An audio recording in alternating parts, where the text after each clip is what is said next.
I'm not going to waste any more of our time. I'm going to invite Oluwatobi Boshoro to talk about the future of financial technology in Africa. Oluwatobi is currently the CEO of Infinitetiks, and before then, she was the CEO at Renmoney and has also worked at Stanbic IBTC Bank. She's going to talk to us on video too. Let's give her a round of applause, please. It's a video presentation, I remember. Please clap, clap, clap. Thank you.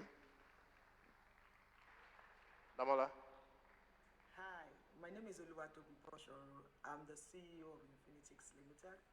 I'm an agile leader and a fintech expert that is passionate about empowering the African customer to create value at whatever life point they are at today. I will be contributing to the discussion on the next frontier for the fintech industry in Africa. My contribution will focus on business model innovation, the rise of ecosystems and platforms based on changing customer attitudes, to the proliferation of apps across Africa, and the impact of good to bad to terrible customer experiences on the view of customers in terms of app mobility, as well as the flux between industries in service provision and the need to respond to the dynamism we're beginning to see in the fintech industry using business model innovation.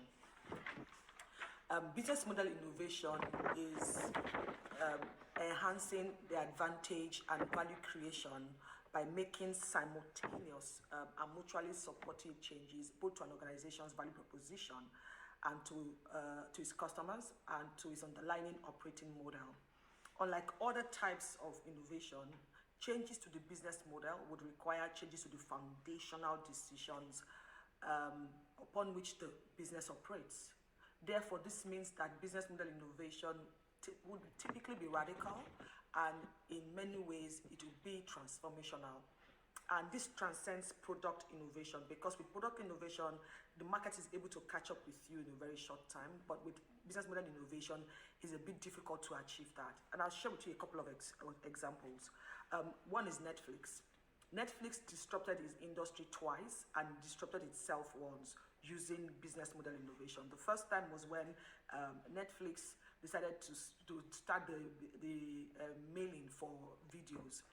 At the time, Blockbusters, who was the incumbent in the industry, would require people to come into a brick and mortar location to rent the videos. And typically you will find that the shelves were empty because they were not able to predict customer demand. But with Netflix, they did the mailing, and they only produced those videos based on customer request.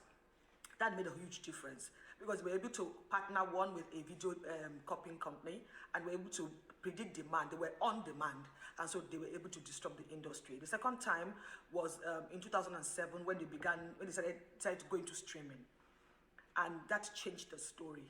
At that time, the valuation of Netflix was about $8.75 billion. 10 years after, based on the requirements in their business model, which was based on subscription model, their valuation moved within 10 years from $8.7 billion to $233 billion, just in 10 years. By 2012, Netflix destroyed itself as well, where it now went into the production of in-home entertainment. And we'll see several other organizations which chose to go this route. Other examples would be Uber, who chose to disrupt the personal transportation industry using the agent revenue model, and Airbnb, who disrupted the hospitality industry using the aggregator model. And so, looking at this model, it become clear that the way to win in the market in the next couple of years as a fintech will begin to look at this model. In Africa, a lot of the digital natives are becoming fatigued, with the proliferation of apps, particularly the kind of service that we have seen, on the apps in recent times. And so you're beginning to find more and more organizations who are, service champions who are beginning to come into financial services. An example would be OPay, who was into transportation, into rides, and they now deliver financial services. Or would that be Safe Border as well, who was a rides company? They now deliver financial services. So it's become clear that we have to begin to look at financial services and not just banking services as fintech, and understand that as long as you're able to deliver outstanding customer experience, financial services is one of those things that you can deliver. I'll give another example. Alibaba. Alibaba started off as an e-commerce company, and in a short while they realized that their customers needed financial services, and they began to deliver financial services. And today, based on their Alipay segment, they are able to deliver full financial services to their customers. And so it is clear that competition for the fintech industry going forward will not be this traditional kind of competition, will not be banks, will not be other fintechs, will be on industries on the fringes of our industry that provide outstanding service and that will drive customer response, customer attitudes going forward. So what does this mean for the fintech industry? I think the first thing is that we begin to see consolidation. We see people, different organizations, different brands, different fintech organizations coming together, put their strength together to be able to deliver outstanding customer experiences. Now, it is clear also that customers are thinking beyond banking. Is for customers, they want to be on one platform that delivers all their transactional requirements. They don't want to go from one app to the other, to the other, to the other, to be able to fulfill all their requirements for the day. So it's one of those things that we have to begin to think about as an industry. The other thing is that we're seeing slowly incursion of other service brands into the fintech industry, like OPay, like Safe Border.